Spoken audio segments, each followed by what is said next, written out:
Oke, kita mulai rekamannya. Jadi kita sudah sempat membahas bahwa ada perbedaan antara common law sama civil law gitu ya. Oke, kita masuk materi yang pertama.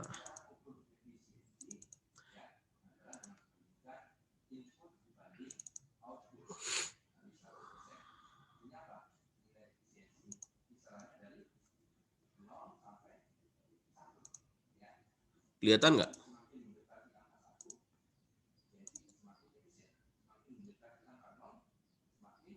Sudah kelihatan, Pak. Udah. Oke. Jadi kalau kita lihat gitu ya, bahwa pertemuan pertama itu membahas mengenai garis-garis besar pokok pembelajaran ya. Di sini ada pendahuluan, pengertian, sumber hukum, asas hukum dan sebagainya. Kemudian pemberian kuasa ya, penyelesaian perkara perdata gitu ya, gugatan, kompetensi pengadilan gitu ya. Lalu di sini ada sita jaminan ya, upaya menjamin hak dan sebagainya. Lalu pemeriksaan ya, lalu pembuktian. Nah, ini pembuktian itu teorinya ada 3 ya.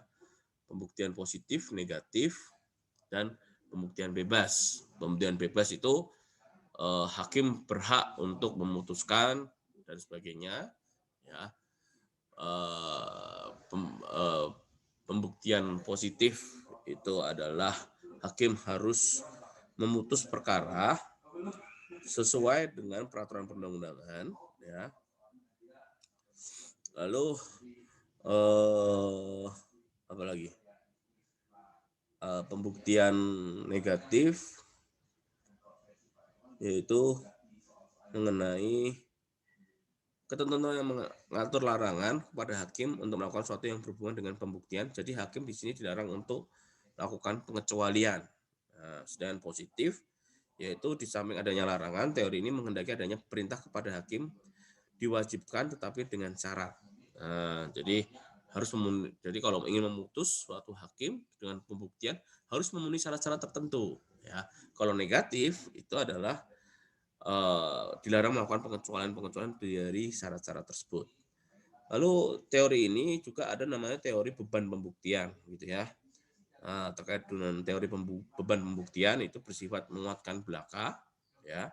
Lalu teori hukum subjektif di mana suatu proses perdata selalu merupakan pelaksanaan hukum subjektif bertujuan untuk mempertahankan hukum subjektif dan siapa yang mengemukakan atau mempunyai suatu hak harus membuktikannya. Siapa yang mendalilkan, dia harus membuktikan bahwa dalil itu benar adanya gitu. Kemudian teori hukum objektif ya. Di sini mengenai penggugat minta kepada hakim menerapkan ketentuan hukum objektif terhadap peristiwa yang diajukan gitu ya. Oleh karena itu, penggugat harus membuktikan kebenaran dari peristiwa yang diajukan, kemudian mencari hukum objektifnya yang diterapkan pada peristiwa tersebut. Ya, terus kemudian ada teori hukum publik. Ya, teori ini maka mencari kebenaran suatu peristiwa dalam peradilan, ya, merupakan kepentingan publik. Oleh karena itu, hakim harus diberikan wewenang lebih besar, ya, untuk mencari kebenaran. Di samping para pihak, kewajiban sikap hukum publik untuk membuktikan dengan segala macam alat buktinya, gitu ya. Kemudian yang terakhir teori hukum acara, yaitu asas audi et alteram partem, yang juga sebagai kedudukan persesuil yang sama daripada pihak yang di muka hakim, gitu ya. Merupakan asas pembagian beban pembuktian menurut teori ini.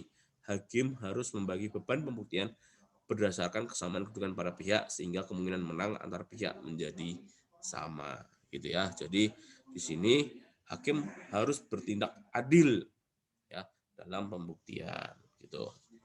Kemudian ada putusan hakim vonis gitu ya, lalu ada upaya hukum ya, ada upaya hukum biasa dan luar biasa. Kemudian ada eksekusi ya dan arbitrase ya. Arbitrase ini adalah penyelesaian sengketa ya, di mana diatur di dalam proses peradilan perdata gitu. Hal ini berbeda dengan ADR yang disampaikan pada perkuliahan hukum perdata dahulu. Masih ingat ya?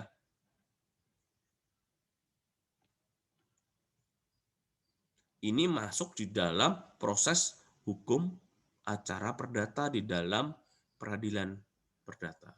Gitu ya. Oke.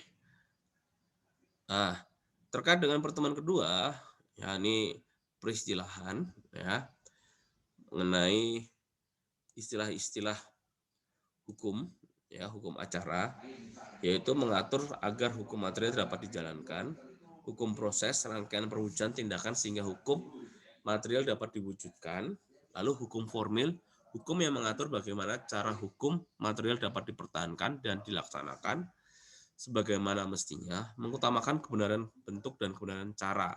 Ya. Hukum acara perdata selanjutnya disebut dengan hak perdata, gitu ya.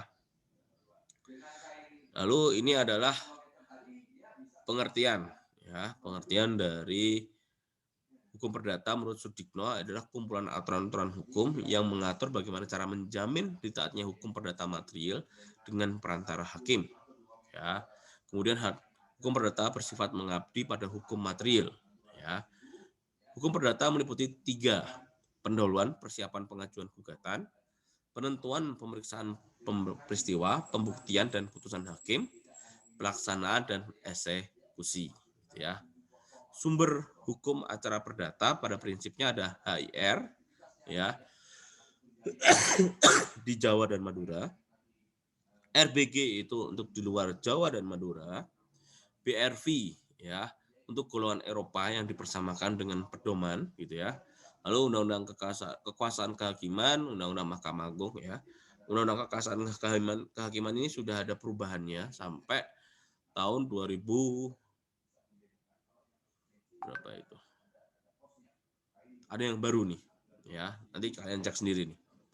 Kemudian ada Undang-Undang Mahkamah Agung 5 tahun 2004. Ya, ini juga ada yang baru juga perubahannya. Kemudian ada peradilan umum ya.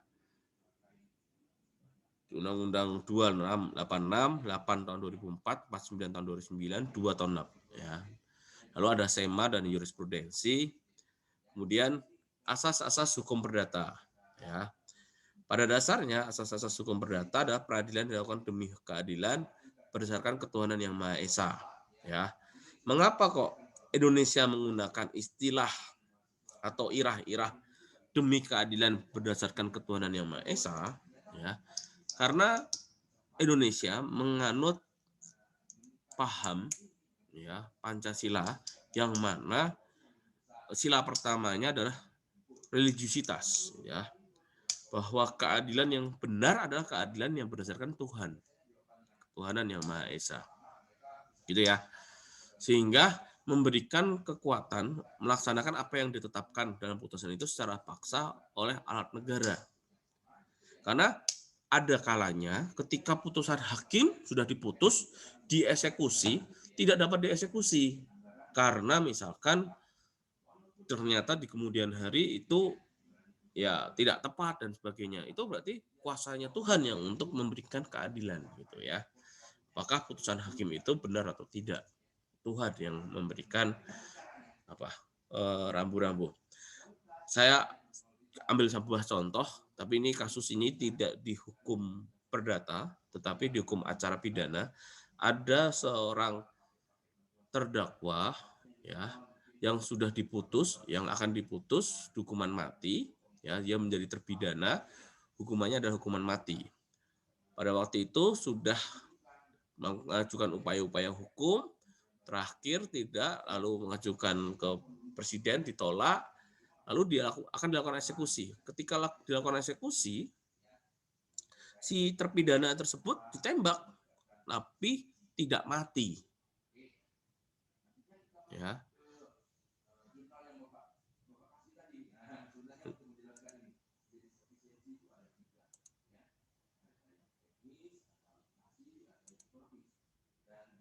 Putus ya? Tidak, Pak. Oh, tidak ya?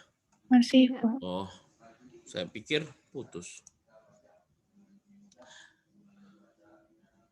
Nah, tadi ketika ditembak mati ternyata tidak mati, terus setelah kemudian dilakukan perawatan dan sebagainya, dia sembuh, ya. Lalu dilakukan peninjauan kembali, dicek alat buktinya dan sebagainya, akhirnya diputus hukumannya adalah seumur hidup.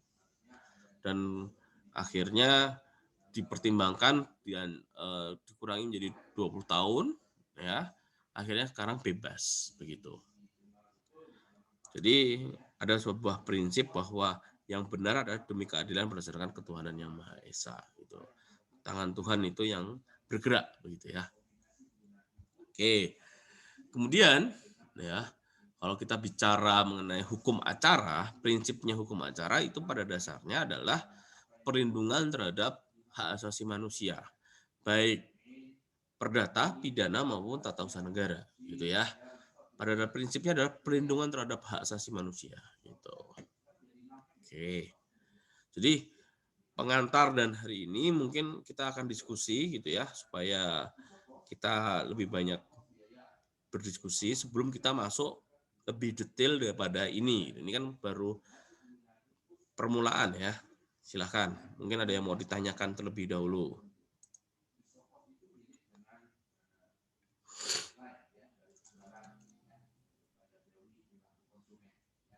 Izin bertanya, Pak. Iya, silakan. Saya Rengga. Iya, jadi yang saya lihat di sini itu di hukum acara perdata ini itu ya Pak ya, nggak ada undang-undang yang resminya hukum acara perdata ya Pak ya. Sedangkan kalau di hukum acara pidana itu ada undang-undang resminya undang-undang hukum acara pidana Pak. Ya, jadi Itu kenapa Pak? Hukum acara perdata masih mengacu pada peraturan Belanda, gitu ya.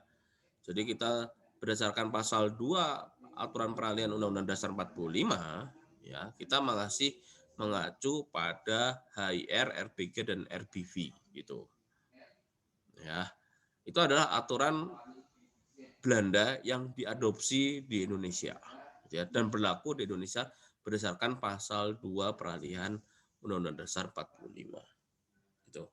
Itu undang-undang juga loh, Mas. Meskipun KUHAP ya, KUHAP itu dulu mengacu pada HIR juga gitu. Tapi akhirnya dicabut dengan Undang-Undang 8 tahun 81 gitu. PT UN dia sendiri, dia sudah punya undang-undangnya sendiri. Yang belum adalah hukum perdata. Ya, hukum acara perdata itu masih mengacu Belanda gitu. Karena di situ ada sebagian masih di kitab undang-undang hukum perdata. Gitu. Jadi undang-undang yang ada di mengacu di Belanda itu yang di perdata itu ngambilnya di Belanda itu ya Pak ya. Iya. Jadi KUHP itu tetap masih mengacu pada KUHP Belanda. Meskipun di Belanda sendiri sudah tidak menggunakan KUHP tersebut. Di buku 4, kalau kalian baca, itu adalah tentang pembuktian. Lalu direvisi dengan adanya HIR, RBG, dan BRV. Gitu.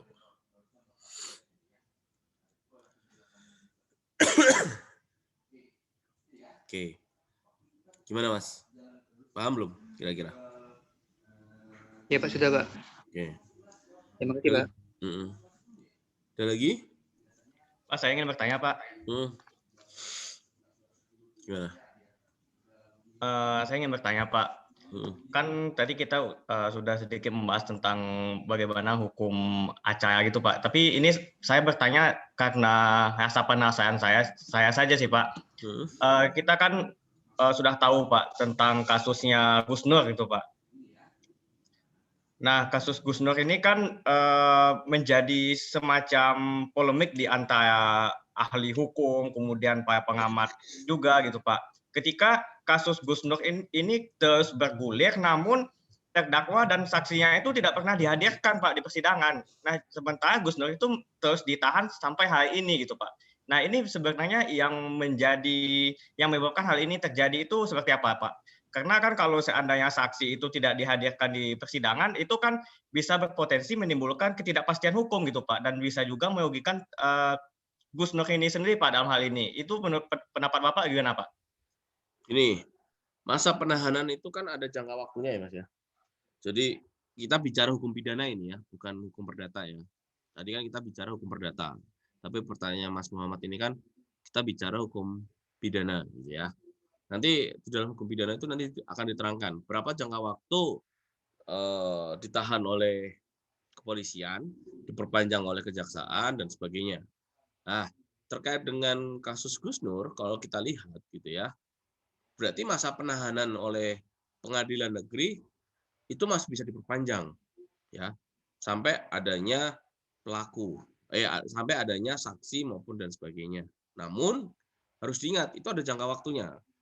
Jika jangka waktunya terlewat, ya, jika jangka waktunya sudah melewati aturan yang ada, baru dia boleh keluar. Gitu. Itu untuk memberikan kepastian. Seseorang bisa saja ditahan 1 kali 24 jam untuk dilakukan pemeriksaan. Misalkan nih, Mas Muhammad naik sepeda motor, nggak ada STNK, nggak ada SIM. Polisi curiga nggak? Nah, saya tahan nih Mas Muhammad. Saya tahan, saya tanya-tanya nih di kantor polisi. Nah, oh enggak Pak, saya punya STNK dan punya SIM, punya BPKB di mana? Di rumah. Ya udah telepon, orang tuamu suruh datang ke sini. Wah, orang tuanya nggak datang-datang. Polisi berhak menahan Mas Muhammad 1 kali 24 jam. Ya, ketika Mas Muhammad tidak bisa membuktikan bahwa itu motornya, ya, Mas Muhammad bisa kena delik pencurian. Bahwa motor yang dipakai adalah motor pencurian. Nah, gitu. Ditambah lagi penahanannya. Nah, diperiksa lagi. Tapi kalau dalam 1 kali 24 jam bisa membuktikan Mas Muhammad itu motornya miliknya, 1 kali 24 jam begitu sudah yakin ini motornya dan nomor rangka, nomor mesin sama dan sebagainya, langsung keluar gitu. Yang satu kena undang-undang lalu lintas, ya, yang satu kena KUHP itu kan terkait dengan pencurian motor gitu. Bisa dibayangkan ya. Jadi kasusnya Gus Nur ini bukan berarti dia bebas ya. Artinya dia seorang polisi, seorang kejaksa ketika dia sudah melakukan penuntutan sampai ke pengadilan, setidaknya sudah 2 alat bukti yang terbukti di sana. Jika tidak, maka Gus Nur bisa mengajukan eksepsi atau pra peradilan. Nah, di dalam putusan pra peradilannya bagaimana? Kalau pra peradilannya diputuskan ditolak, maka prosesnya lanjut kan. Nah, ini yang harus kita hati-hati melihatnya, gitu ya. Apakah memang jadi gini, tidak adanya saksi, tidak adanya yang lain, ya itu hanya sebagian dari alat bukti. Pembuktian itu ada 5, alat bukti itu ada 5. Minimal hakim itu sudah ada minimal diajukan itu 2. Berarti 2 ini sudah terpenuhi. Nah ini kenapa kok Gus Nur belum bisa keluar ya? Mungkin 2 alat bukti ini dapat dibuktikan bahwa Gus Nur ini dalam kondisi yang tadi gitu. Memenuhi unsur-unsur pidananya gitu. Meskipun tidak ada saksi ya, gitu. Saksi bukan merupakan harus ada gitu, tidak. Gitu. Minimal 2 alat bukti. Gitu ya Mas ya? Cukup ya? Oke Pak, terima kasih Pak. Oke, ada lagi? Bibi mau nanya tadi kayaknya. Ya Pak, saya tapi nanyanya karena penasaran itu Pak, tentang yang juri yang ada yang di peradilan Amerika itu Pak. Jurinya itu apakah berasal dari masyarakat? Karena saya lihat ya Pak, tapi di film Pak, dia itu ada di satu kota gitu. Jurinya itu berasal dari masyarakat kota itu Pak, bukan yang dari seperti ahli-ahli gitu Pak? Apa emang itu dari masyarakat atau memang dari ahli? Karena ada juga memungkinkan ya Pak, kalau dari masyarakat itu misalnya yang di proses itu adalah orang kayak orang penting di kota itu, jadi kan bisa terpengaruh gitu Pak jurinya buat memutuskan perkara itu Pak. Seorang juri itu ada syaratnya ya di dalam peradilan common law system, bahwa dia adalah pembayar pajak yang baik, kemudian dia juga merupakan orang warga negara yang taat pada hukum, tidak pernah melanggar dan sebagainya gitu ya. Jadi juri itu memang pada dasarnya bukan seorang yang ahli di bidang hukum, tetapi merupakan orang-orang yang bukan berkecimpung, tapi orang-orang yang dianggap baik di dalam tatanan masyarakat di situ. Itu intinya. Jadi kebanyakan sih mereka adalah pembayar pajak yang baik gitu. Jadi bukan dari ahli-ahli yang memang khusus untuk jadi juri gitu ya Pak? Enggak. Cuma menjadi juri juga ada sertifikasinya sih, Mbak. Ya Jadi Pak, tidak semua makasih. orang bisa kalau udah bayar pajak rajin terus jadi juri itu enggak, ada ininya, levelnya gitu, ada standar kompetensi yang sama gitu. Enggak harus orang hukum juga menjadi juri itu. Pak, saya izin bertanya ya, Pak. Ya. Kan saya sempat ngelihat di Watchdog itu, Pak, dokumenter, Pak. Itu Ya. ada seorang terpidana mati dari Pakistan, Pak. Nah, itu dia kayak banyak yang bela ada unfair trial gitu, Pak. Soalnya dia pas 1 bulan penangkapan tuh nggak dampingi penerjemah dan pengacara dan nggak boleh nelpon dubes dari Pakistan. Itu gimana, Pak ya? Apa kayak ininya tuh bagaimana, Pak?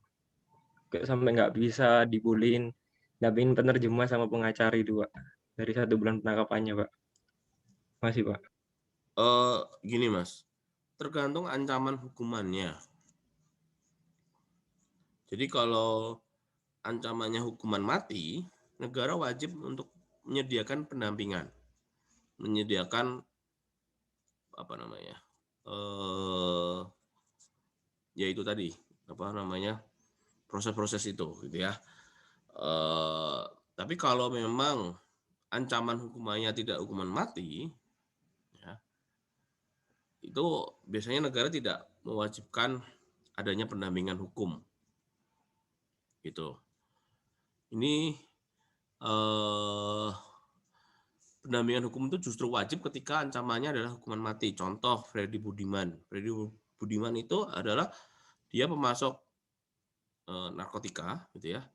Dia tidak mau didampingi, justru negara harus memberikan pendampingan itu. Ya tergantung konteksnya. Pakistan ini kasusnya apa? Ini hukuman mati, Pak. Dia dituduh bawa ganja, Pak. Tapi saya lihatnya itu saksi kuncinya udah ngomong kalau itu bukan barangnya gitu, Pak. Dan ditolak gitu, Pak. Terus Makanya kayak diusut terus gitu, Pak. Terus ada yang LBLB itu ngirim surat buat presiden gitu, Pak. Tapi tetap kayak nggak bisa gitu, Pak. alasannya? Nah itu, Pak. Saya kurang tahu sih, Pak. Pokoknya saya lihatnya di dokumenternya kayak ditolak gitu aja sih, Pak. Maksudnya nggak disebutin alasannya gimana sih, Pak. Pelajari dulu. Di-share aja watchdog-nya yang mana. Ini, Pak, yang menanti keadilan terpidana mati Zulfikar Ali, Pak. Saya sempat kapan itu, Pak, melihatnya.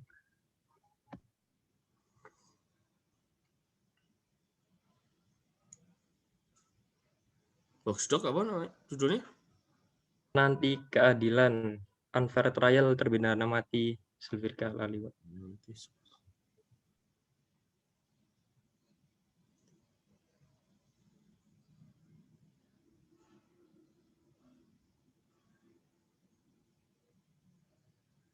Ya nanti saya tonton dulu ya. Saya nggak ngikuti kasus Baik. ini. Baik, Pak. Kasih, Pak. Oke. Ada lagi? Izin bertanya, Pak.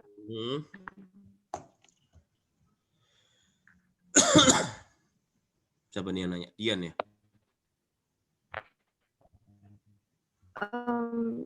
Saya masih bingung di penjelasan Pak. Iya, Dian Pak.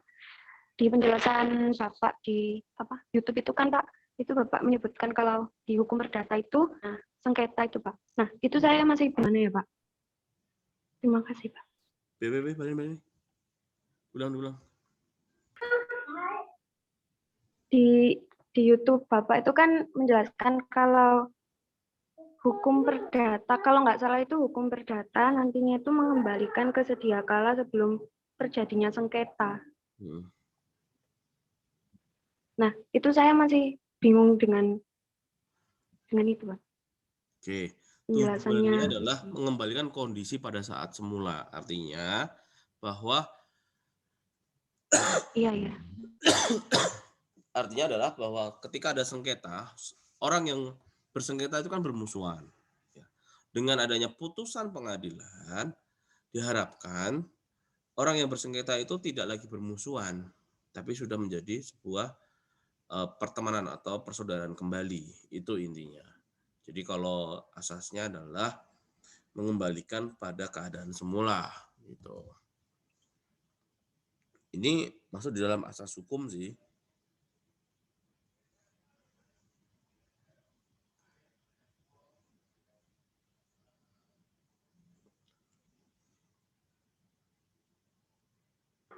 Baik, terima kasih, Pak.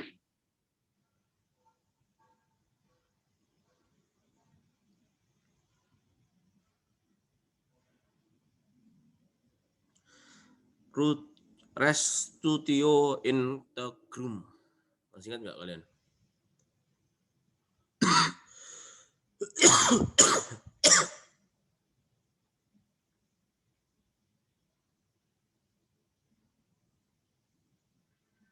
Nggak ingat, Pak. Nggak ingat ya?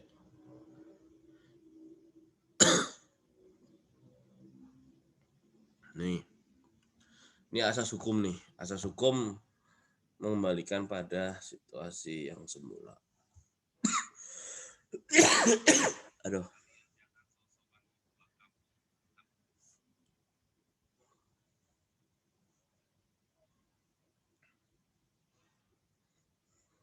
Oke, ada lagi yang mau ditanyakan? Sebelum kita masuk pada materi. Izin bertanya, Pak. Mm-hmm. Saya nggak tahu sih, Pak, ini saya salah nangkep apa gimana. Tapi tadi malam pas dengar podcast Bapak itu, Bapak bilang kan ada prinsip-prinsip negara hukum yang demokratis menurut Jimli Asidiki. Nah, itu ada asas legalitas. Nah, itu tuh di situ Bapak jelasin bahwa asas legalitas itu asas yang digunakan seseorang untuk menjatuhkan hukuman pidana walaupun tidak ada undang-undang yang mengaturnya. Ya, nah, itu legalitas material. Ya. Nah, itu bagaimana ya, Pak? Kan sebuah negara itu kan dibilang negara hukum karena kayak semua aspek yang di dalam negara itu tuh diatur dalam hukum gitu. Nah, kalau misalnya itu nggak diatur dalam undang-undang, kenapa bisa diajukan gitu? Dan kalian udah baca RUU KUHP belum? Belum, Pak. Nah, jadi di dalam kitab undang-undang hukum pidana kita masih menganut pada asas nola puna sine prevere lege ponale, gitu ya, bahwa orang dapat dipidana jika sudah ada peraturannya, begitu kan, atau yang lebih kenal dengan Auwehit van Vollen Auwehit van Aven Schuld. Nah, jadi seseorang dapat dipidana jika ada peraturannya, Schuld gitu ya. Tapi ada awau ya, di mana awalnya Auwehit van Material. Jadi ada asas yang kedua, yaitu seseorang dapat dipidana meskipun tidak ada hukum materialnya. Ya, nanti saya share nih materi ini, gitu ya. Nah, pembahasan ini masuk di dalam RUU KUHP, ya, itu diatur di dalam pasal 2 dan pasal 3, di mana ketika masyarakat adat, ya, ingin misalkan nih Mas naik mobil terus nabrak babi di Papua, ya itu bisa dilakukan pemidanaan. Kenapa kok pemidanaan? Ya karena itu melanggar hukum adat setempat. Babi di sana sangat dihormati gitu ya. Sehingga ya harus melakukan ganti rugi atau harus menjalankan sanksi adat sehingga dilembagakan di dalam RUU KUHP itu. Nah, namun tidak sebebas-bebasnya, ada batasannya ya. Yang pertama dibatasi oleh hak asasi manusia pastinya. Yang kedua juga dibatasi dengan NKRI, Undang-Undang Dasar 45, Pancasila dan sebagainya. Kemudian lalu kesopanan dan dan adat itu. Jadi di dalam pasal 3 itu membatasi apa saja yang bisa dilakukan tadi gitu ya, yang masuk di dalam konsep tadi pemidanaan tanpa legalitas material gitu. Itu perkembangan yang baru di dalam hukum pidana kita. Jadi kenapa kok RUU KUHP itu lama ya? Karena ini tadi ya pembahasannya cukup alot gitu mengenai hal ini. Semoga ketika Wamenkumhamnya adalah Prof. Edi bisa disahkan. Gitu. Baik Pak, terima kasih Pak.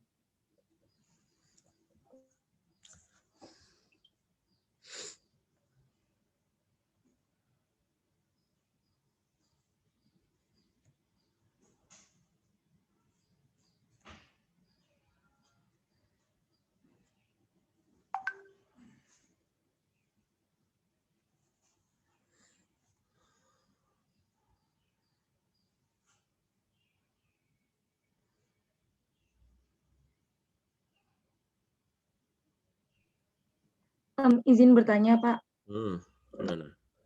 Masih tentang prinsip negara hukum yang demokratis, Pak. Jadi kan ada salah satu prinsip yang bunyinya itu persamaan dalam hukum, di mana semua orang itu diberlakukan sama di mata hukum, kayak gitu, Pak. Nah, untuk di Indonesia sendiri, gimana sih, Pak, cara memastikan kalau praktik itu, kalau prinsip itu benar-benar dipraktikkan?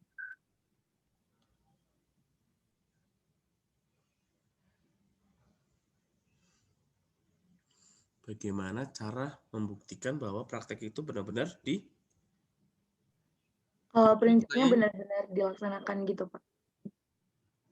Apanya yang benar-benar dilaksanakan? Persamaan dalam hukum itu, Pak. Ya, kalau kita bicara praktek, pengawasannya adalah yang pertama di aturannya sudah diatur bahwa itu sama ya. Yang pertama di dalam Undang-Undang Dasar kan sudah ada. Kemudian di dalam undang-undang ya baik hukum acara maupun di Undang-Undang HAM itu juga mengatur hal demikian ya. Dari sisi substansi aturan hukum sudah ada ya. Lalu terkait dengan aparat penegaknya ya, aparat penegaknya juga sudah diberikan sosialisasi, terus sudah diberikan rambu-rambu, terus adanya pengawasan dan sebagainya gitu ya. Nah, sekarang yang kemudian yang terjadi adalah bagaimana melakukan pembudayaan terhadap aturan tersebut gitu ya. Nah, ini soal pembudayaan, ini peran serta dari perguruan tinggi. Kenapa kok peran serta dari perguruan tinggi? Ya, cara mendidik masyarakat supaya dianggap sama di depan pengadilan kan juga perlu peran serta dari perguruan tinggi. Artinya membentuk suatu budaya hukum gitu ya. Nah, ini juga edukasi kepada masyarakat, mahasiswa bisa saja ya seperti kalian ini melakukan pendampingan, memberikan pengetahuan, penyebarluasan pengetahuan melalui Instagram, YouTube maupun dan sebagainya gitu. Bagaimana praktek-praktek hak-hak yang harus didapatkan dan sebagainya gitu. Jadi kalau kita bicara bagaimana implementasinya ya setidaknya Indonesia sudah mengarah pada persamaan dalam hukum gitu dibandingkan orde lama, orde baru gitu ya. Di era reformasi ini ya mulai kedudukannya mulai seimbang antara penguasa dengan masyarakat dan sebagainya kan gitu intinya. Jadi kita nggak bisa membandingkan dulu sekarang kok gini ya gini enggak, tapi kan ada proses dari dulunya. Dulu bagaimana, sekarang bagaimana, orde lama bagaimana, orde baru bagaimana, era reformasi bagaimana gitu. Jadi itulah yang harus kita teliti dan aku belum pernah melakukan penelitian itu sih. Cuma kalau melihat dari ininya sih sekarang jauh lebih baik dibandingkan dahulu gitu aja sih. Era reformasi semuanya terbuka, akuntabilitasnya dapat dipertanggungjawabkan dan sebagainya gitu. Oke, ada lagi nggak?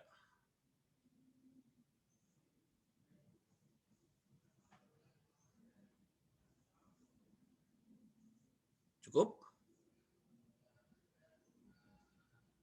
Ada lagi yang mau ditanyakan? Cukup? Nggak ada?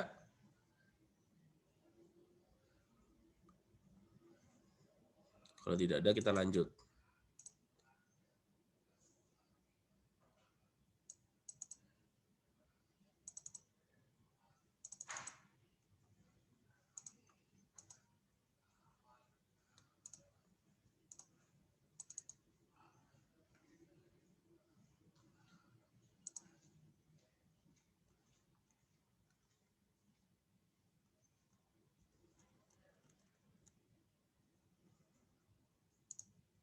Udah kelihatan belum? Belum, Pak. Belum, Pak. Sudah, Pak. Sudah ya? Ini sudah.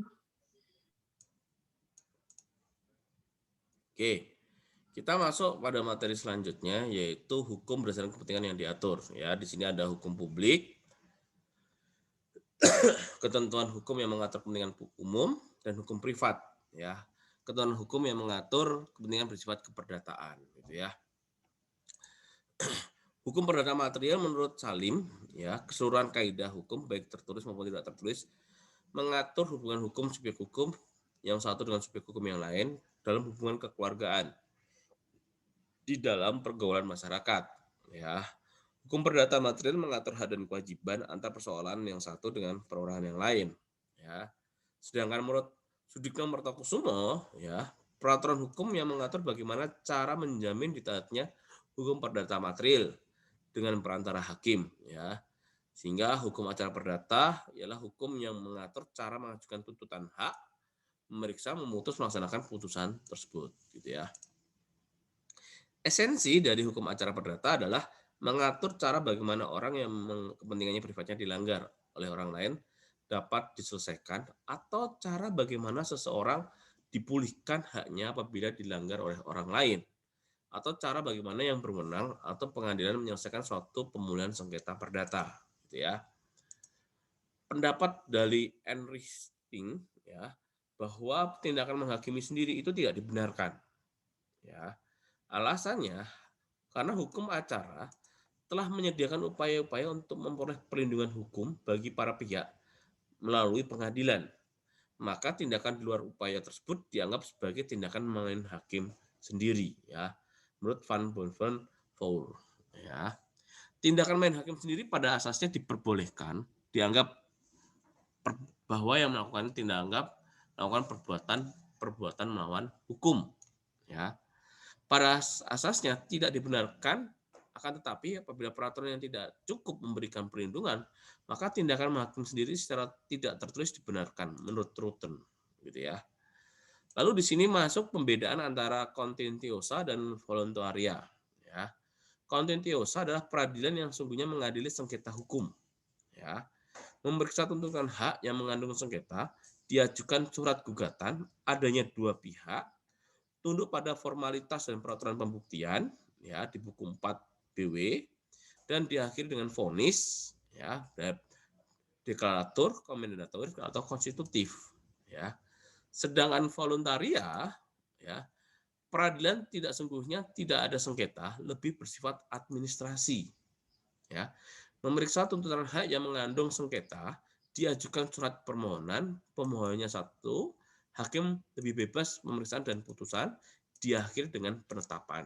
Nah, contoh voluntaria yaitu kemarin itu pemain voli Indonesia, siapa itu namanya? Mangganang. Mangganang, Pak. Nah, bedanya Mangganang itu mengajukan permohonannya di pengadilan militer. Ya, tapi dia masuk dalam kategori voluntaria. Kenapa kok masuk dalam voluntaria? Karena dia berubah status jenis kelaminnya dari yang semula perempuan menjadi laki-laki. Gitu ya. Tapi itu kalau Mangganang itu tidak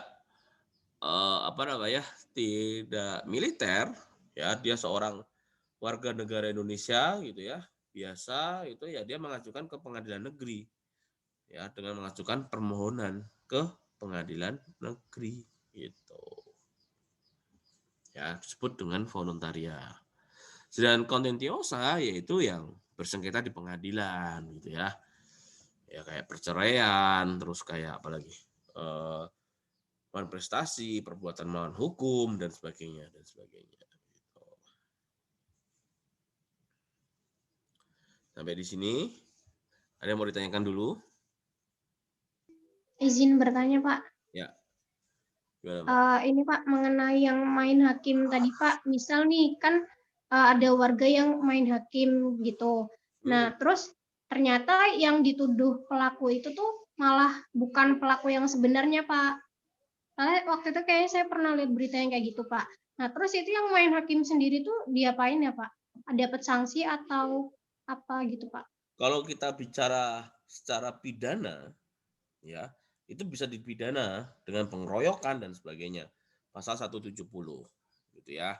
Tapi kalau konteksnya di sini adalah perdata, ini kan perdata nih main hakim sendiri, yaitu dengan cara menduduki, dengan cara ya gitu ya, out of law gitu ya, bisa dikatakan seperti itu, terkait dengan keperdataan, ya di situ sanksinya ya nanti akan sanksi perdata yang muncul begitu, bukan sanksi pidana. Jadi tergantung konteksnya, Mbak. Main hakim sendiri ini, main hakim sendiri seperti apa gitu. Tapi kalau dari kasus Mbaknya itu tadi, kalau saya lihat adanya pelaku dan sebagainya, itu dalam ranah konteks hukum pidana. Pidana. Ya, ya Pak. Ya. Jadi sanksi yang mungkin dia dapat diajukan adalah yaitu tadi mengenai pasal 170 pengeroyokan gitu. Ya, baik Pak. Berarti nanti tergantung dia ininya perdata atau pidana gitu ya Pak? Ya, konteksnya apa? Main hakim sendirinya. Kayak kemarin tuh Pak Jokowi melawan Pak Prabowo. Pak Prabowo ingin manpower, masih ingat nggak kalian? Mau demo besar-besaran dan sebagainya. Tidak mau melakukan gugatan ke Mahkamah Konstitusi. Pernah dengar berita itu? Pernah, Pak. Nah, itu adalah masuk dalam kategori main hakim sendiri. Kenapa?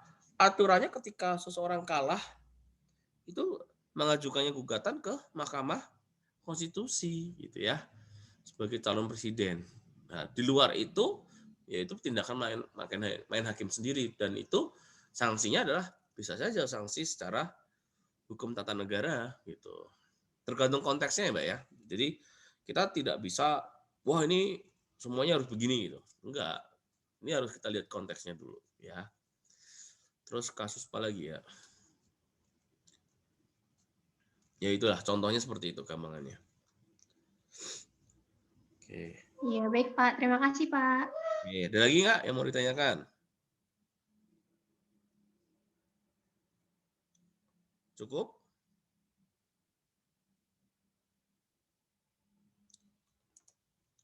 Oke. Ini kita tadi sudah sempat bahas. Di sini ada HIR, RPG, RV, BW, ya, buku 4, BVK, KUHD dan sebagainya.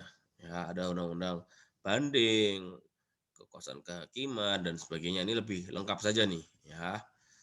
Lalu sumber hukumnya, ya, sumber hukumnya secara formil ada jurisprudensi, kebiasaan, perjanjian internasional, doktrin, sema, ya. Doktrin dan sema bukanlah hukum, melainkan sumber hukum dengan pengertian bahwa doktrin dan sema bukanlah tempat kita menemukan hukum, melainkan tempat kita untuk menggali hukum. Mengapa kok dikatakan menggali hukum? Ya, nanti ketika pendapatnya dari para sarjana itu masuk di dalam putusan pengadilan dan kemudian diikuti oleh hakim-hakim selanjutnya, itu menjadi jurisprudensi dan itu menjadi sumber hukum gitu. Kalian masih ingat saya cerita di kelas ini atau enggak ya, saya agak lupa, bahwa pohon itu menjadi sumber sebagai subjek hukum. Saya pernah cerita nggak? Kenapa? Nah, itu awal mulanya itu kan dari doktrin. Ya, berkembang di Indonesia akhirnya mengadopsi, masuk menjadi putusan dan sampai sekarang menjadi sumber hukum kan, bahwa pohon itu menjadi subjek hukum. Ya. Dan itu nanti besok kamu jangan tanya ke dosenmu ke ini hukum bisnis ya. Pak, pohon itu bisa dipilotkan apa enggak ya, Pak? Nah, itu susah itu nanti jawabnya.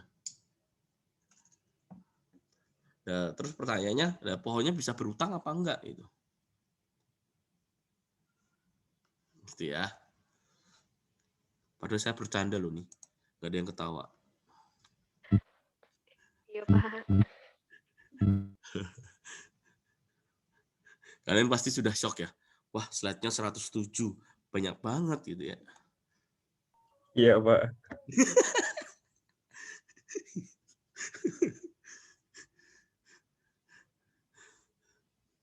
Ya gimana? Mau kalian baca sendiri? Nggak kuat, Pak. Oke. Kita lanjut ya. Paling nggak semuanya saya bahas ini, nggak semuanya saya terangkan, paling lanjut besok lagi gitu.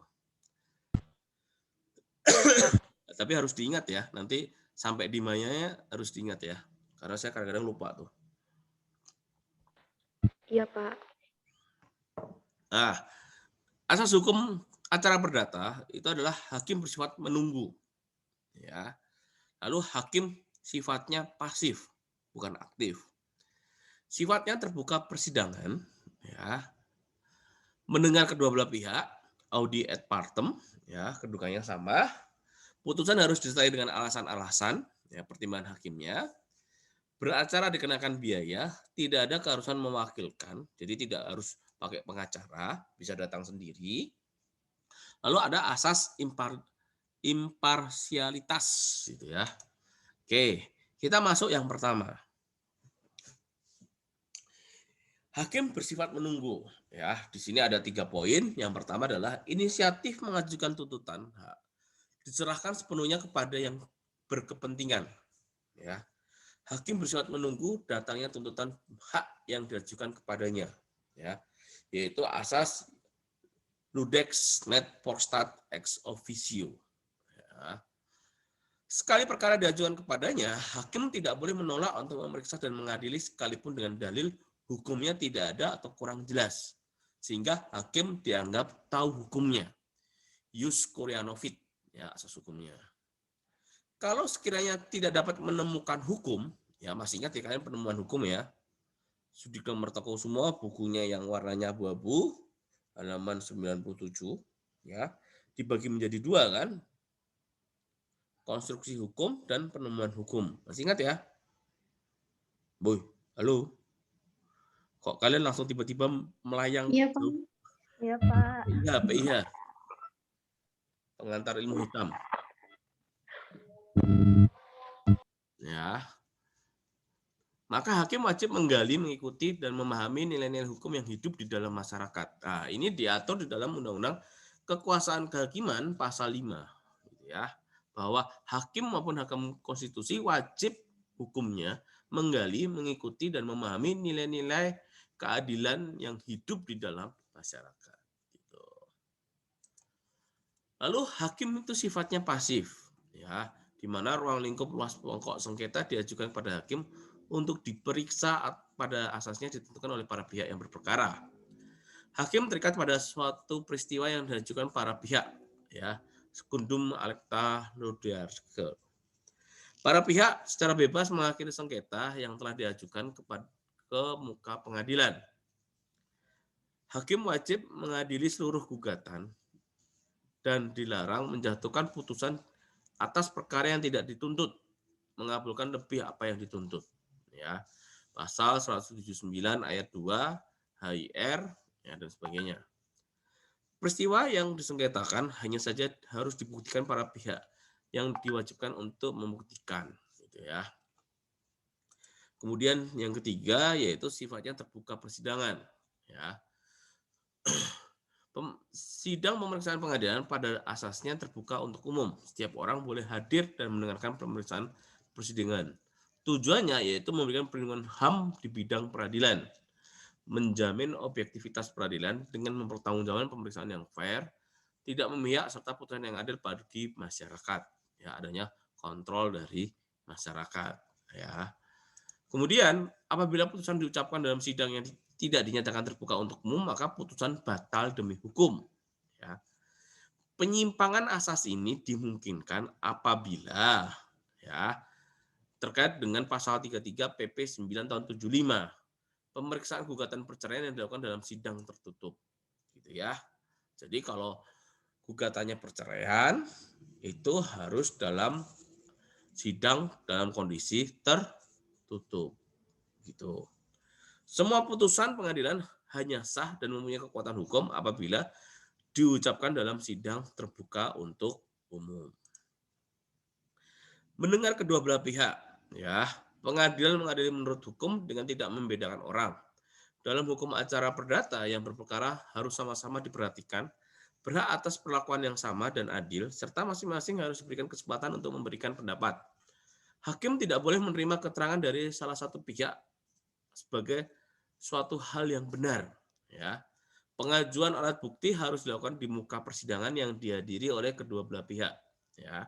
Jadi kalau kita mengajukan alat bukti tertulis, ya, maka di situ harus ada nasegel, gitu ya, dari kantor pos, ya, sesuai dengan undang-undang materai yang baru, gitu ya.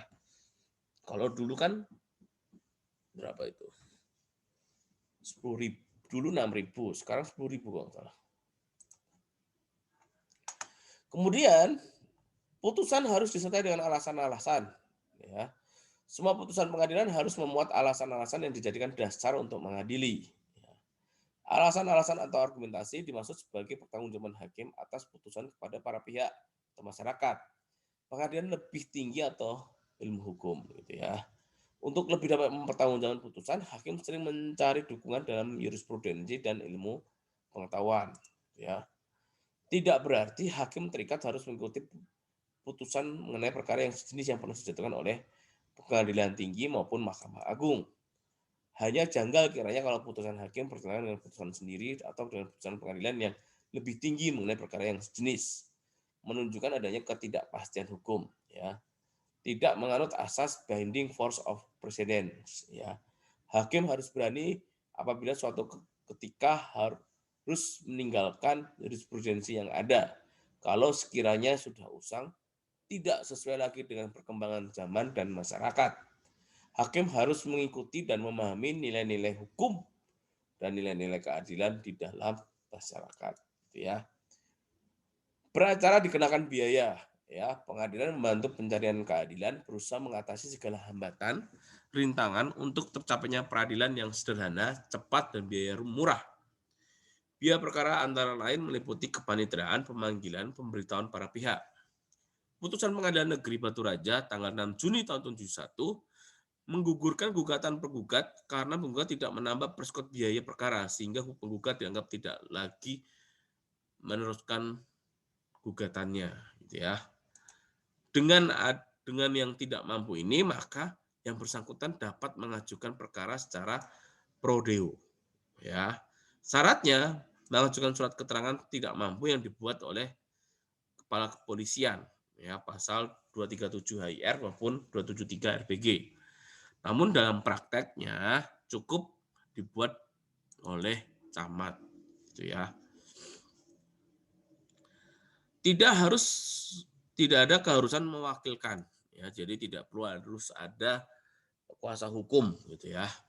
HIR tidak mewajibkan para pihak untuk mewakilkan kepada orang lain, sehingga pemeriksaan persidangan terjadi secara langsung. Akan tetapi para pihak dapat dibantu atau diwakilkan kuasanya jika dikehendaki.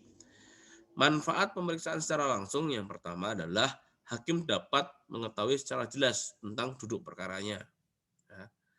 Dalam hal pemberian kuasa, tidak jarang si penerima kuasa kurang mendalami peristiwa yang menjadi sengketa secara terperinci, sehingga kadang-kadang hanya siap dengan surat jawabannya saja dan selain itu masih berkonsultasi dengan klien, gitu ya. Biayanya lebih ringan karena tidak perlu mengeluarkan honorarium buat si advokat, ya, atau penerima kuasa. Manfaat dalam hal pemberian kuasa, ya, kelebihan kalau ada pemberian kuasa, memperlancar jalannya persidangan. Seorang kuasa terutama tahu akan hukum dan mempunyai etikat baik untuk menyampaikan peristiwa yang relevan saja dengan bagi hukum. Kuasa yang tahu akan hukum mempunyai etikat baik merupakan bantuan yang tidak terkecil bagi hakim karena memberikan sumbangsih pikiran pemecahan persoalan-persoalan hukum. Bagi para pihak yang buta hukum dapat menjadi sasaran empuk terjadinya penipuan atau perlakuan sewenang-wenang. Oleh karena itu, kehadiran kuasa hukum dapat mencegah perlakuan yang tidak fair tersebut. Bentuk kuasa di pengadilan ada kuasa secara lisan, ya. Dinyatakan secara lisan oleh penggugat di depan ketua pengadilan negeri, ya, memberikan hak pada penggugat untuk mengajukan gugatan secara lisan bersamaan dengan isi penggugat menyampaikan pernyataan lisan. Pemberian atau penunjukan kuasa kepada seorang atau beberapa orang tertentu. Pernyataan ini disebut dalam catatan gugatan yang dibuat oleh ketua pengadilan negeri. Kuasa yang ditunjuk secara lisan di persidangan, penunjukan kuasa secara lisan di sidang pengadilan diperbolehkan dengan syarat dilakukan dengan kata-kata tegas, ya. Lalu kemudian majelis memerintahkan panitia untuk mencatat dalam berita acara persidangan. Nah, di sini nih yang penting nih, jangan sampai kelewat, ya. Jangan sampai panitia tidak mencatat di berita acara persidangan. Nanti pas di pertimbangan hakimnya ini muncul, wah ini bisa kalah nih kita. Lalu kuasa hukum yang ditunjuk dalam surat gugatan, ya di sini pasal 1118 dan 1142 RPG. Gugatan dapat diajukan secara tertulis dalam bentuk surat gugatan yang ditandangi oleh penggugat. Dalam hal ini, pasal 123 memberikan kesempatan pada penggugat untuk dapat langsung mencantumkan, menunjukkan kuasa yang dikehendaki untuk mewakili dalam proses persidangan. Dalam prakteknya, pencantuman didasarkan atas surat kuasa khusus. Lalu ada surat kuasa khusus, ya, pasal 123 ayat 1, bahwa selain surat lisan dan kuasa yang ditunjuk dalam surat gugatan, pemberian kuasa dapat diwakilkan oleh pemberi kuasa dengan surat kuasa khusus. Ya. Wewenang ini diajukan gugatan secara lisan tidak berlaku bagi kuasa hukum. Nah, terkait dengan kuasa khusus, kalau pemberian kuasanya secara lisan tidak bisa nih. Ya. Kalau kuasa khusus itu nanti ada peralihan haknya, gitu ya. Ada bisa apabila kuasa hukumnya tidak bisa hadir, bisa mewakilkan, menunjukkan kuasa kepada yang lain, itu bisa. Lalu asas imparsialitas, yaitu tidak memihak, bersifat jujur adil, ya, tidak bersikap diskriminatif, tidak menempatkan kedudukan para pihak berperkara dalam keadaan yang setara di depan hukum, ya. Kemudian perwujudan asas ini adanya hak ingkar, ya. Hakim wajib mengundurkan diri persidangan apabila terikat hubungan keluarga saudara semenda sampai derajat ketiga hubungan suami istri meskipun telah bercerai, mempunyai kepentingan terhadap perkara yang sedang diperiksa, apabila dilanggar putusannya tidak sah. Ya. Proses pengingkaran diajukan pada pengadilan negeri disertai dengan alasan-alasannya paling lambat sebelum tahap replik atau duplik habis. Ya. Kecuali alasan pengingkaran baru timbul kemudian. Akta pengingkaran dan penolakan, ya, ditandatangani oleh para pihak bersangkutan atau kuasanya, kemudian diserahkan pada panitera untuk disampaikan pada ketua pengadilan negeri. Majelis yang memeriksa pengingkaran menyelidiki alasan-alasan pengingkaran, putusan mengenai pengingkaran tidak dapat dibanding. Jadi kalau sudah diputus oleh Ketua Pengadilan Negeri, tidak dapat dilakukan upaya hukum apapun, ya.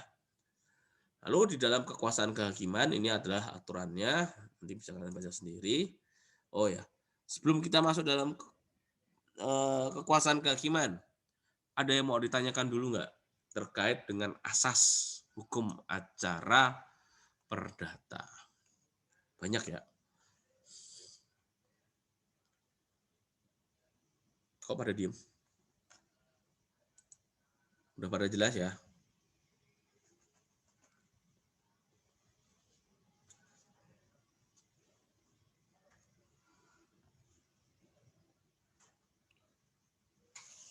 Ada yang mau ditanyakan nggak?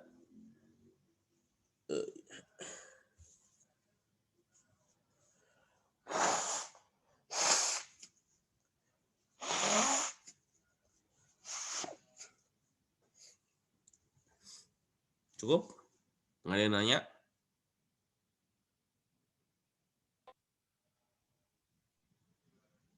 Kok nggak ada yang jawab? Belum ada, Pak. Belum ada ya? Oke, kita lanjut ya.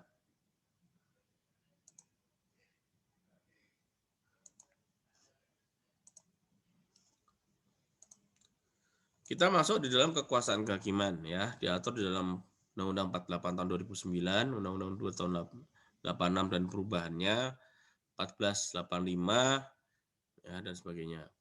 Kekuasaan kehakiman bebas dari campur tangan pihak-pihak di luar kehakiman ya. Kekuasaan kehakiman adalah kekuasaan yang merdeka untuk menyelenggarakan peradilan guna menegakkan hukum dan keadilan berdasarkan Pancasila demi terselenggarakan negara hukum Republik Indonesia. Kebebasan kekuasaan kehakiman penyelenggaraan diserahkan pada badan-badan peradilan, ciri khas negara hukum, ya. Kebebasan dalam melaksanakan kewenangannya yudisial, tidak mutlak sifatnya. Tugas hakim adalah menegakkan hukum dan keadilan berdasarkan Pancasila dengan jalan menafsirkan hukum, mencari dasar hukum, serta asas-asas yang menjadi landasannya melalui perkara yang dihadapkan kepada hakim.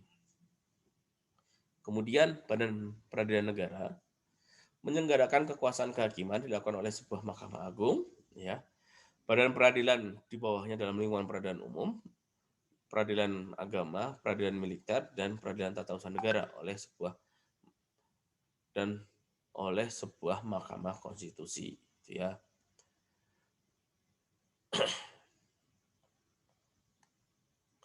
Asasnya di sini adalah asas objektivitas. Hakim harus objektif, tidak memihak, hak ingkar, ya.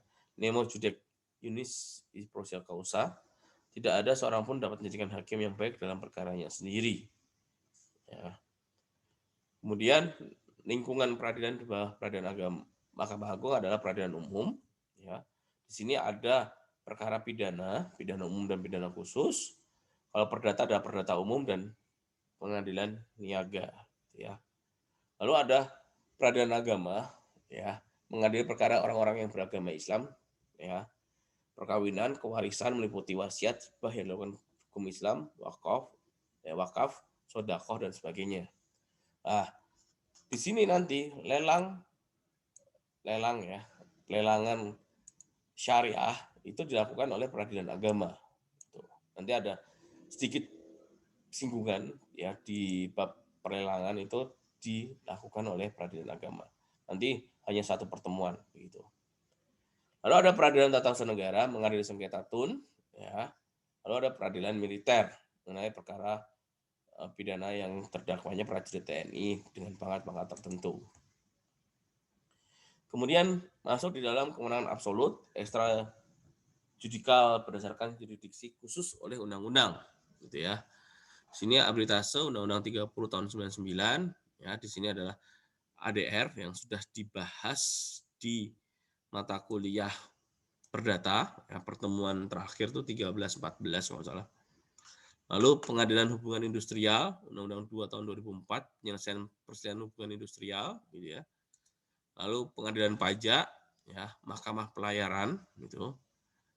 Ya, ordonansi majelis pelayaran, kewenangan memeriksa perkara timbul dari pasal 25 ayat 4, 7, 8, 11 ordonansi kapal 1935, ya. Terus peristiwa pasal 373A KUHD Semua hal yang peraturan perundang-undangan dibebankan pada Mahkamah Pelayaran. MA sebagai puncak peradilan, kekuasaan kehakiman. Lagi azan, kita tunggu dulu ya, azannya selesai dulu ya. Iya, Pak. Pak.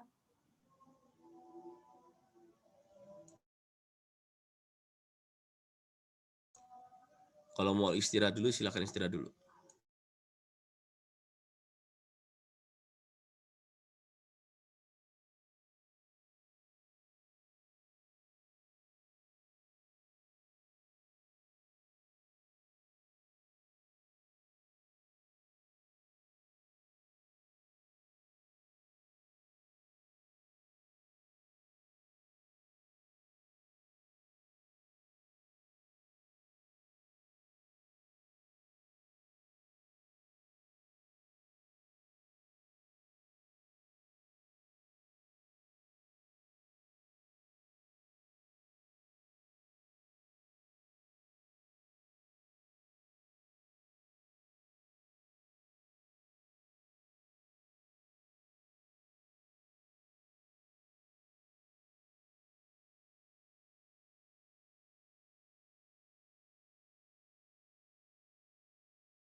Oke, gimana?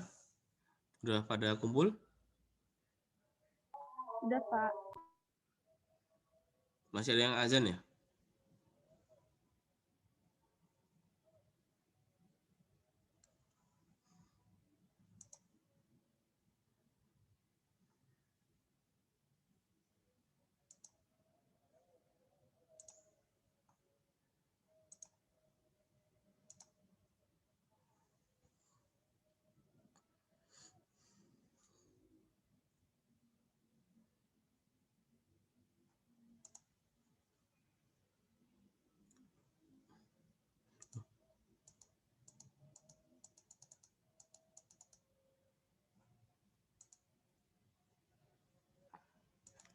Kok jumlah kita ada 27 ya?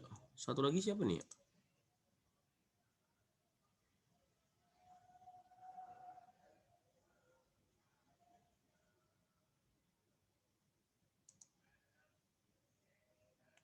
Ada yang dua pakai device, dua Pak. device, Pak. Walah. Siapa? Joy, Pak, absen 12. Oh. Tak pikir ada penyusup. Kenapa kok 2 ya, Mas? Laptop saya nggak ada kameranya, Pak. Takutnya nanti disuruh on cam susah, Pak. Oh, gitu. Ya.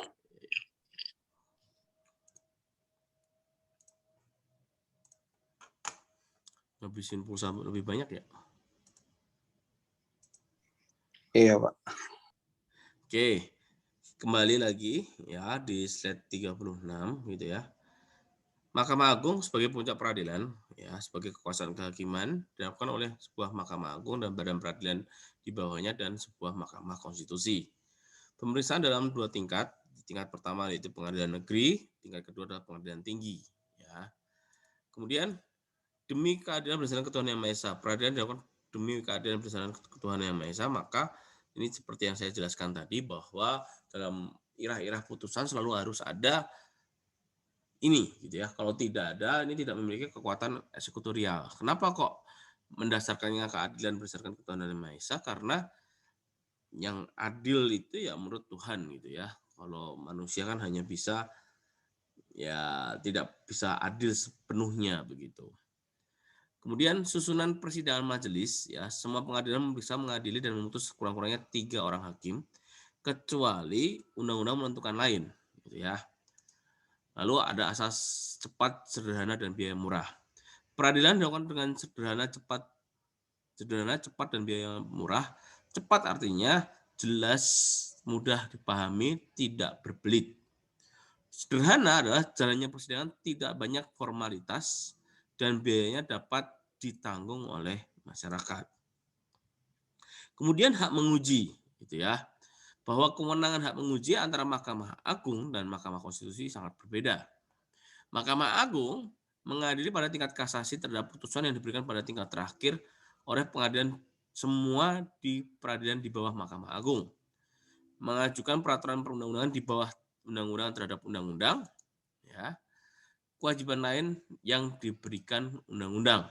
Sedangkan Mahkamah Konstitusi ya, di sini adalah menguji undang-undang terhadap Undang-Undang Dasar 45, memutus sengketa kewenangan lembaga negara yang kewenangannya diberikan oleh Undang-Undang Dasar 45, memutus pembubaran parpol, ya, memberikan putusan atas pendapat DPR bahwa Presiden dan Wapres diduga telah melakukan pelanggaran hukum berupa pengkhianatan terhadap negara, korupsi, penyuapan, tindak pidana berat lainnya, perbuatan tercela, dan tidak memenuhi syarat sebagai presiden dan wakil presiden.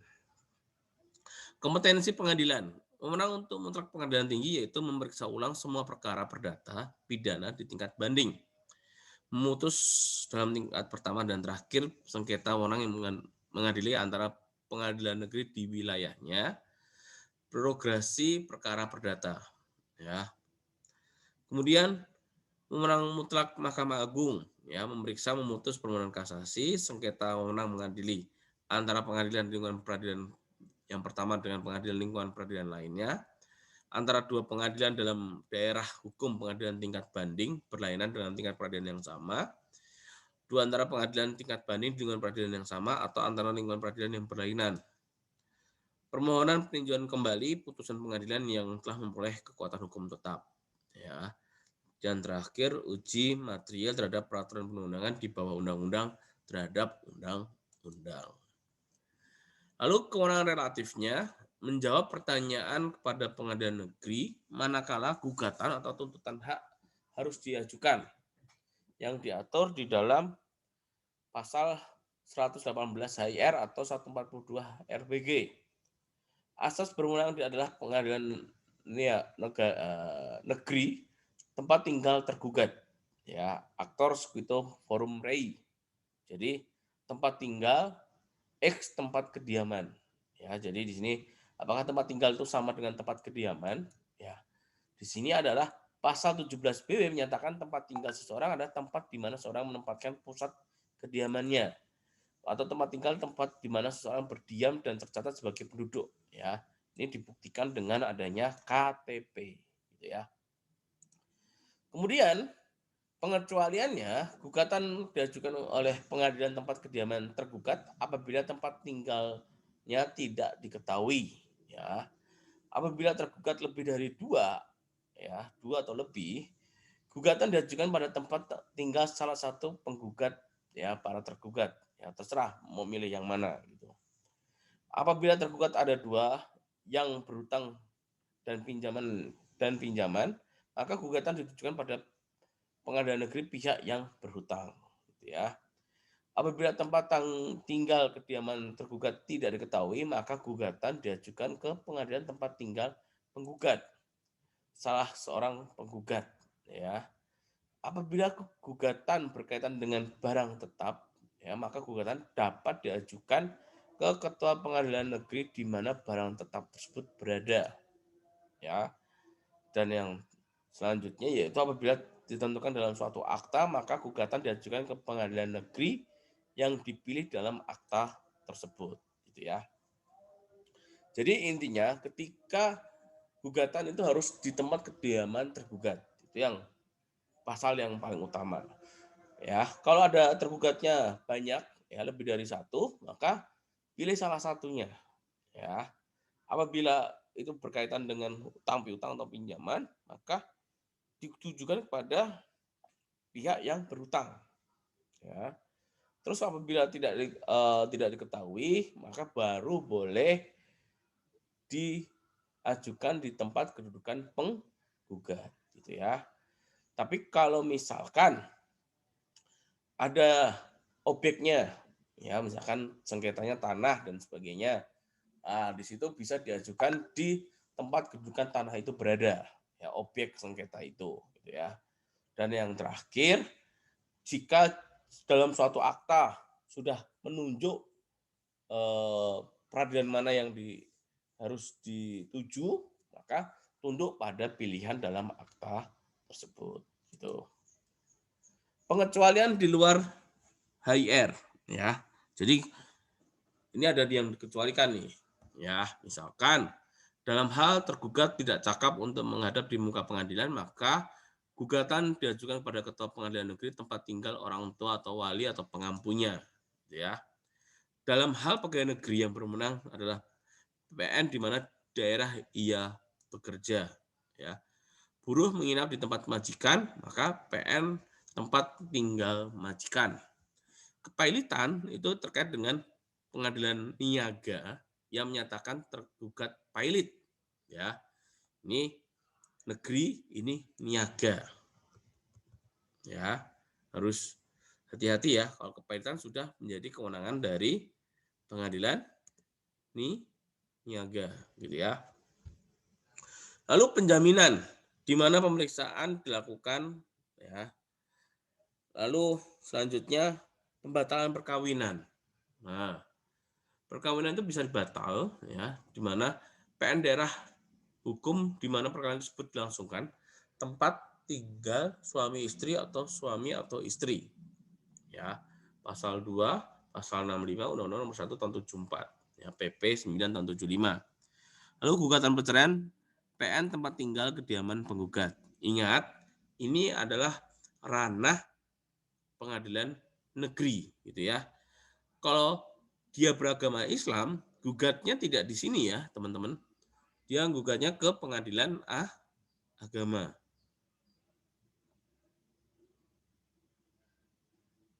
Halo. Pak. Dalam hal tergugat ada di luar negeri, gugatan diajukan ke tempat kediaman penggugat.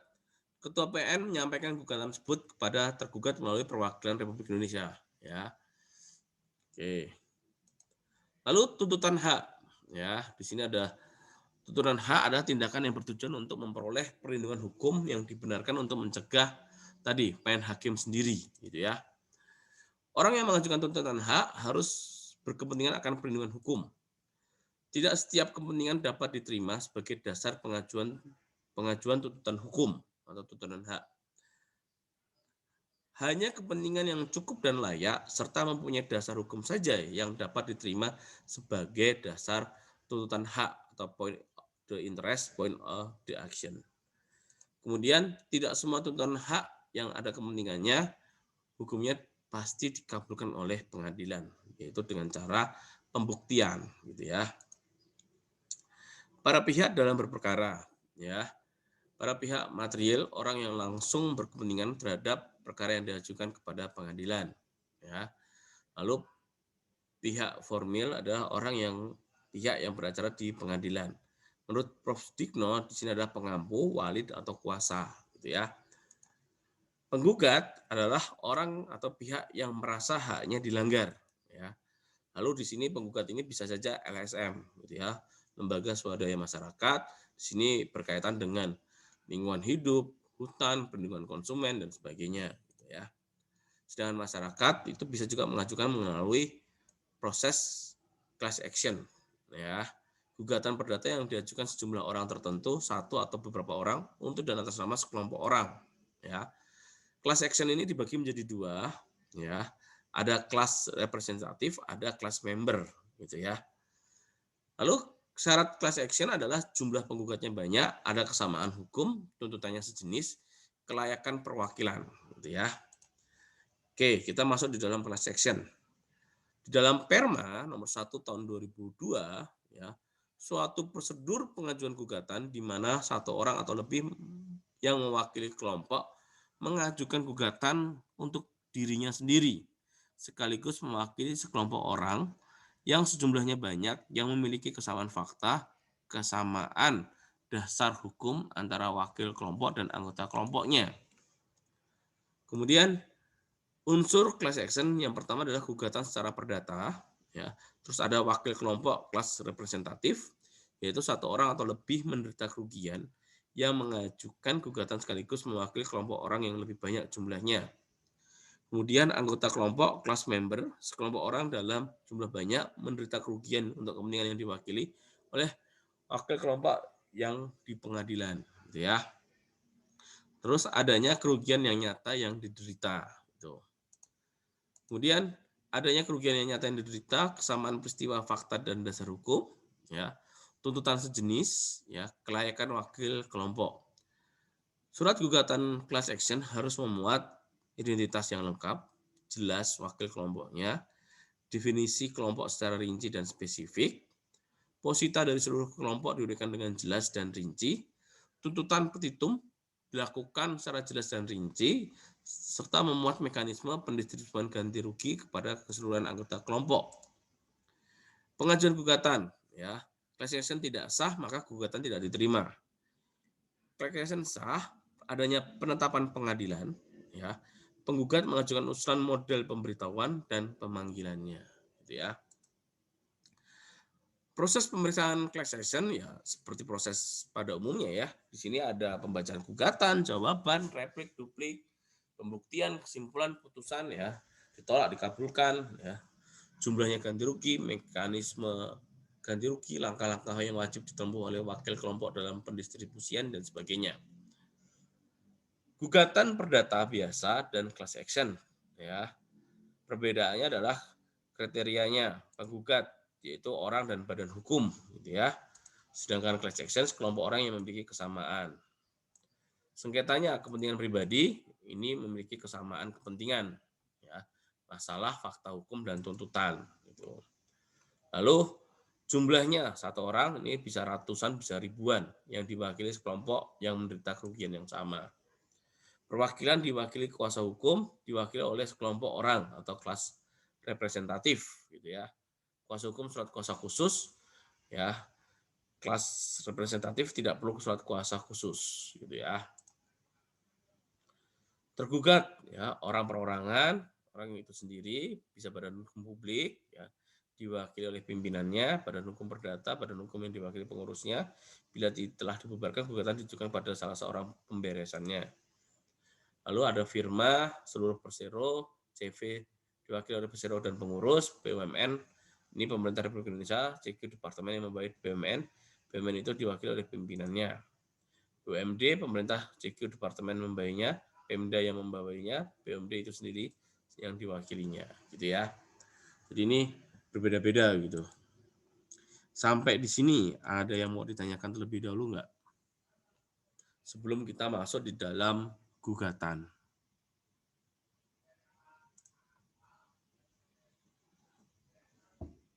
Ini biasanya asas itu keluar 1, terus gugatan itu keluar, class action itu keluar 1, terus syarat-syarat gugatan juga keluar gitu biasanya.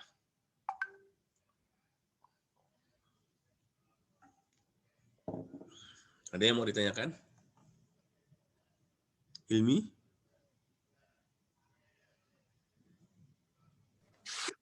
Tidak dulu, Pak. Belum. Yang lain?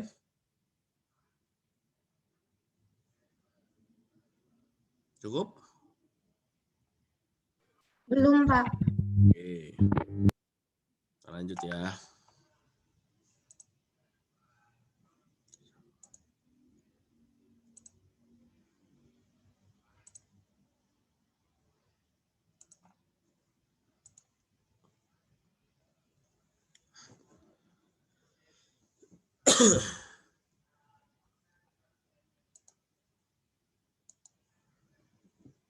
Kita masuk di dalam gugatan, ya. Gugatan adalah suatu permohonan yang disampaikan kepada Ketua Pengadilan Negeri yang berwenang mengenai suatu tuntutan terhadap pihak lain yang harus diperiksa menurut tata cara tertentu. Kemudian diambil putusan terhadap gugatan tersebut, gitu ya. Kemudian syarat gugatan ada identitas para pihak, nama lengkap, umur, tempat tanggal lahir, pekerjaan, alamat atau domisili, lalu ada posita atau fundamentum petendi, dalil-dalil konkret tentang adanya hubungan hukum yang merupakan dasar serta alasan-alasan dari tuntutan, gitu ya. Menurut Van der Ellis, gitu ya. Lalu bagian yang menguraikan tentang kejadian peristiwa hukum, ya. Bagian yang menguraikan kejadian hukumnya, uraian tentang adanya hak atau hubungan hukum yang jadi dasar yuridis tuntutan, gitu ya. Sejauh mana peristiwa tersebut tentang peristiwa ya dibagi menjadi 2 teori ya nih ya. Yang pertama adalah substantiating teori. Dia menjelaskan sejarah terjadinya hak hubungan hukum disebutkan semua ya. Atau yang kedua, teori yang kedua, individualistic teori, yaitu kejadian-kejadian yang disebutkan dalam gugatan cukup yang menunjukkan adanya hubungan hukum yang menjadi dasar tuntutan tanpa disebutkan dasar atau sejarah tuntutannya. Gitu. Lalu yang selanjutnya tadi adalah fundamentum petendi atau posita. Sekarang kita masuk petitum, ya tuntutan. Di mana bagian dari surat gugatan berisikan yang dimohonkan untuk diputuskan oleh hakim. Terdiri dari 2 bagian, petitum pokok atau primer berisi tentang tuntutan yang dimohonkan atau untuk dikabulkan. Contohnya, menuntut putusan perjanjian ditambah dengan ganti rugi, menuntut pelaksanaan perjanjian dengan uang paksa, dan sebagainya. Lalu ada petitum subsidiar yang isinya memberikan kebebasan pada hakim untuk mengabulkan lain dari petitum primer. Ya. Fungsinya menggantikan petitum primer sekiranya ditolak oleh pengadilan. Misalkan contohnya adalah agar hakim mengadili menurut keadilan yang sebenar-benarnya. Mohon diputus dengan seadil-adilnya. Et cono et bono, gitu ya. Ini mengenai syarat-syarat adanya gugatan, gitu ya. Lalu ada tuntutan tambahan atau pelengkap, misalkan agar tergugat dihukum membayar biaya perkara. Tuntutan agar putusan dinyatakan dilaksanakan lebih dahulu meskipun masih ada upaya hukum. Ya, apabila hakim secara ex officio dapat memerintahkan tadi. Di dalam pasal 180 ayat 1 dan pasal 191 RPG ada surat otentik tulisan tangan yang menurut undang-undang mempunyai kekuatan bukti. Ada keputusan yang mempunyai kekuatan hukum tetap sebelumnya yang menguntungkan para pihak dan ada hubungannya dengan gugatan yang bersangkutan. Adanya gugatan profesional yang dikabulkan dalam sengketa mengenai bezingreh. Masih ingat ya bezingreh ya? Pasal 1977 KUH Perdata. Ada 3 Halo. Ya, Pak. Iya.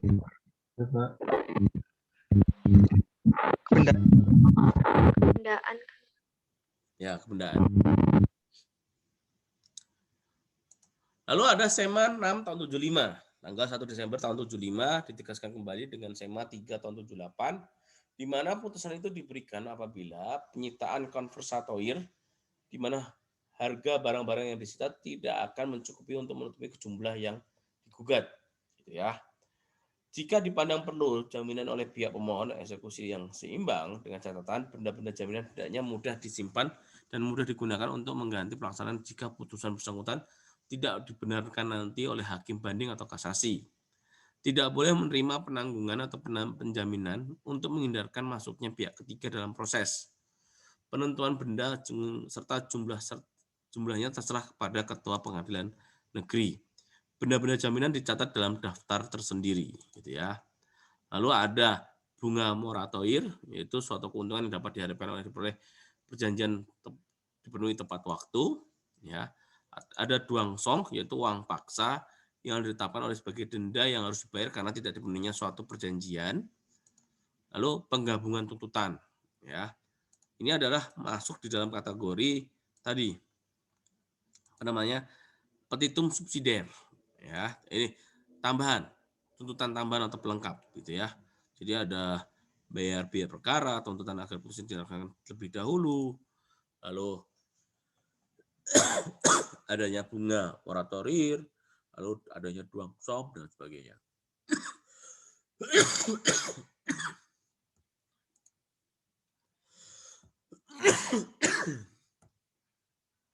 Lalu ada tata cara penggabungan tuntutan, ya. Di sini ada kumulasi subjektif, ada kumulasi objektif, gitu ya. Kumulasi subjektif adalah harus ada keterkaitan mengenai masalah hukum yang dihadapi. Undang-undang tidak melanggar penggugat mengajukan gugatan terhadap beberapa gugatan, ya. Tergugat dapat mengajukan keberatan bahwa tergugat tidak menghendaki kumulasi subjektif, tidak menghendaki dirinya digabung dengan tergugat-tergugat yang lain, ataupun tergugat menghendaki kumulasi subjektif, yaitu masih ada orang lain yang harus diikut sertakan dalam sengketa pihak yang berkepentingan atau expium plurium litis consortium, gitu ya. Lalu ada kumulasi objektif, ya. Kumulasi objektif adalah penggugat mengajukan lebih dari satu tuntutan dalam satu perkara sekaligus. Kalau untuk suatu tuntutan gugatan tertentu diperlukan suatu akta acara khusus, misalkan gugatan cerai, dengan gugatan yang harus diperiksa menurut acara biasa adalah gugatan untuk memenuhi perjanjian, maka kedua tuntutan gugatan tersebut tidak boleh digabungkan dalam suatu surat gugatan, ya. Jadi kalau yang satu perceraian, yang satu perjanjian tidak bisa dalam satu surat gugatan, gitu ya.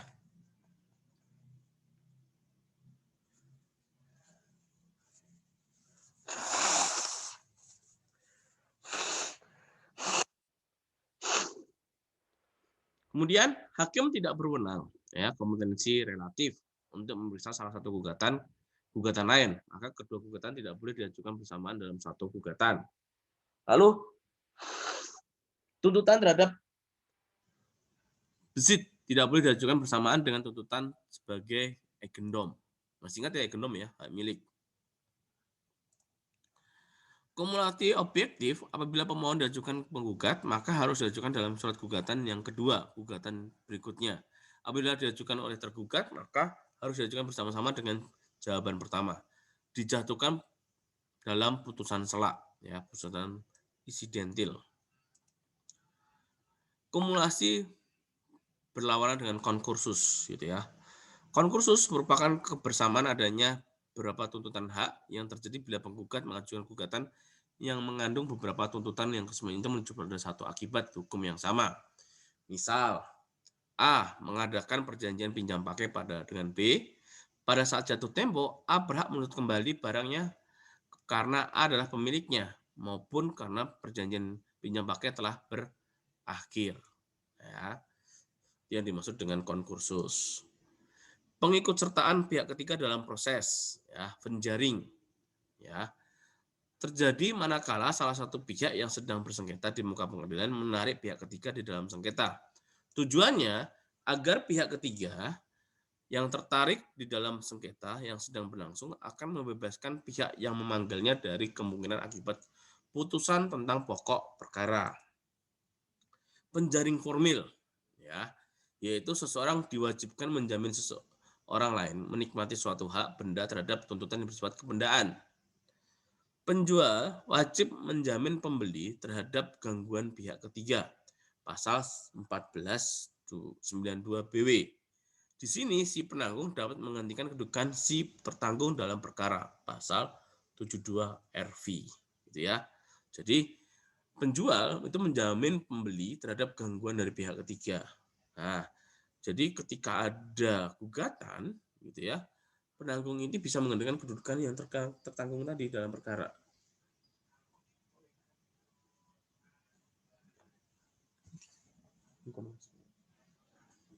Bisa.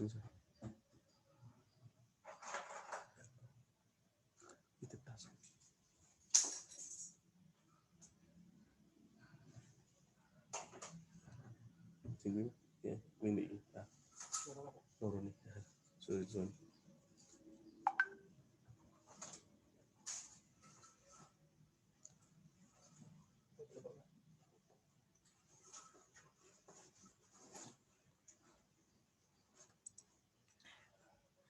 Lalu tadi kita bicara mengenai event formil, lalu kita bicara mengenai event sederhana, ya. Garansi simpel pasal 74 RV. Terjadi apabila sekiranya tergugat dikalahkan dalam sengketa yang sedang berlangsung, ya. Pihak ketiga penanggung atau broh dengan melunasi hutang debitur kepada kreditur mempunyai hak untuk menagih debitur pasal 1839 dan 1840 BW. Tidak terjadi penggantian kedudukan dalam sengketa apabila tuntutan dalam sengketa pokok didasarkan atas tuntutan yang bersifat pribadi, ya. Lalu waktu pengajuan penjaring, tergugat dapat mengajukan permohonan penjaring sebelum memberikan jawaban. Sedangkan bagi penggugat, permohon harus diajukan kepada hakim sebelum memberikan replik. Perkara penjaring dijatuhkan dalam satu putusan, ya, jika sengketa pokok, ya, tertanggung dikalahkan, maka sekaligus dijatuhkan hukuman bagi penanggung untuk kepentingannya tertanggung, ya. Oke, untuk sampai intervenis nanti aja dulu. Saya mau masuk ke dalam bagaimana sih Pak bentuk dari gugatan itu sendiri, gitu ya.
Udah kelihatan belum teman-teman?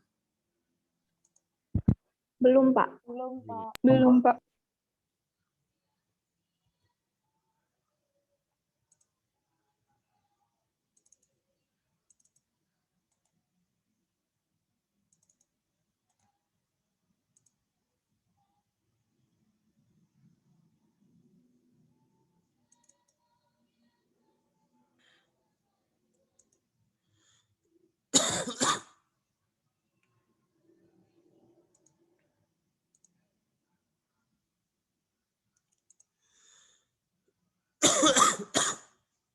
Kelihatan?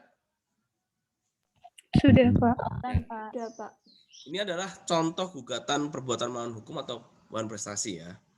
Jadi di sini kita bicara mengenai penggugatnya siapa, lalu tergugatnya siapa, begitu ya. Lalu alasan-alasan gugatan. Nah ini ya. Ini adalah masuk di dalam FP tadi, ya, fundamentum petendi. Nah, di sini itu bisa ada dua teori kan tadi, individual string teori, yang satunya apa? Iya. Halo, hai. Ada dua teori kan? Teorinya apa?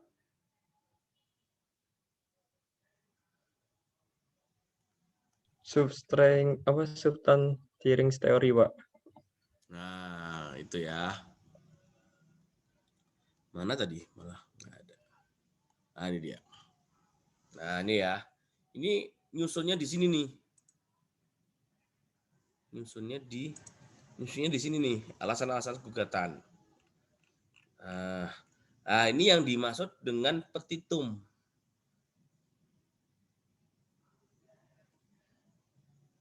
Ya, petitum itu kan ada petitum yang primer, ada yang sekunder kan. Nah, 1 sampai 5 itu adalah primernya. Sekundernya ini. Nah,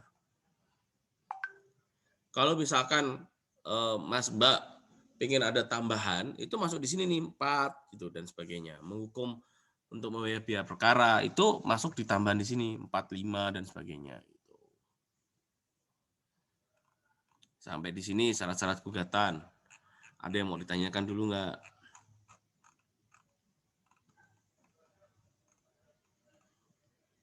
Ya. Nah, nanti kalian akan belajar tuh bahwa ada jawaban. Nah, jawaban itu ada provisi, ada eksepsi, ya, ada pokok perkaranya, ada rekonvensi. Mana rekonvensi ini? Oh, nggak ada nih, rekonvensinya nggak ada. Ini hanya dikenal di dalam perkara perdata, gitu ya. Jadi gugat balik, ya. Di PT UN maupun pidana itu tidak ada gugat balik ya. Yang hanya dikenal di gugat balik itu hanya di perdata saja, ya. Karena kan berbeda ya. Kalau acara pidana sama tun kan hakim bersifat aktif, kebenaran yang dicari adalah kebenaran material. Sedangkan kalau di acara perdata yang dicari adalah kebenaran formil, ya. Sehingga di sini ada kewenangan untuk melakukan gugat balik gitu. Ya. Ini contoh saja nih, contoh. Ya. Kita belum sampai jawaban, kita masih sampai gugatan. Nah, kalian itu nanti tugasnya tuh sebagai ini nih, kuasa hukum tergugat. Sampai di sini bisa dipahami, teman-teman?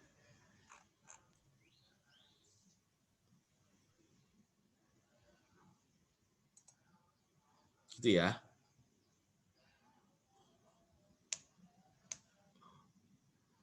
Gitu. Jadi tadi ingat ya sampai slide ke berapa nih? Sampai slide ke intervenis itu 75 ya.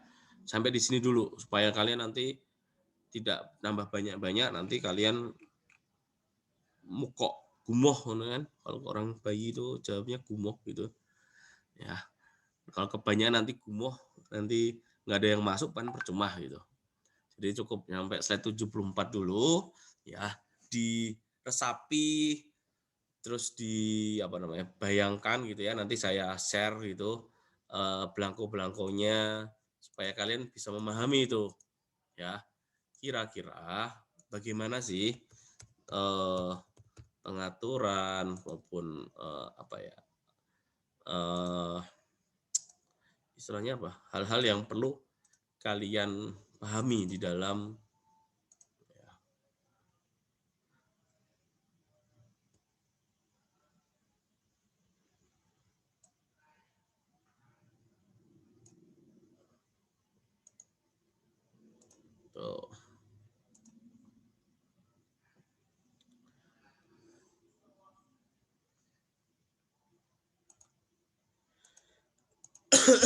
Aduh.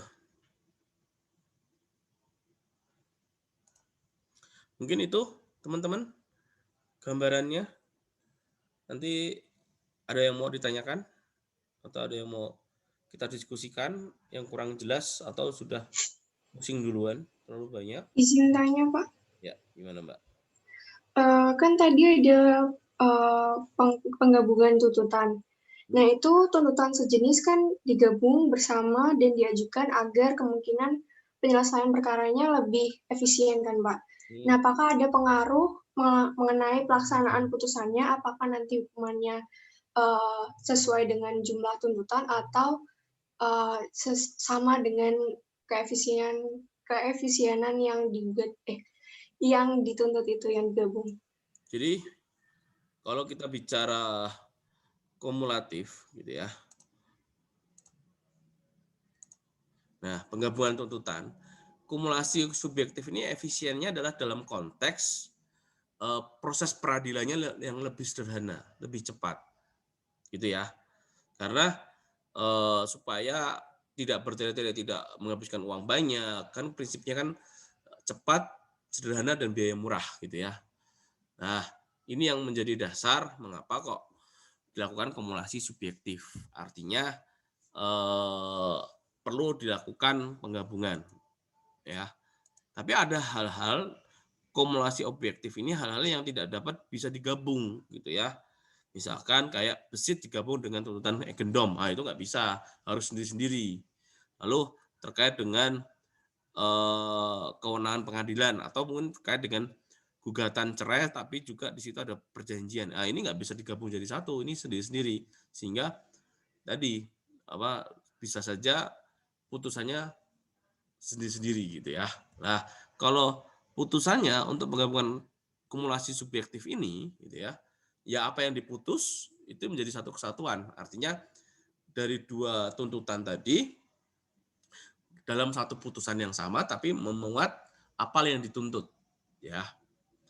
Jadi harus dijelaskan oleh hakim nanti di dalam putusan tuntutan yang ini, putusannya ini, tuntutan yang ini, putusannya ini, gitu ya. Tahu kan maksud saya? Paham, Pak. Jadi sendiri-sendiri kan ya, Pak? Di dalam putusan yang sama tetapi sendiri-sendiri. Jadi putusannya tidak gabungan gitu, enggak. Siap, Pak. Bisa dipahami.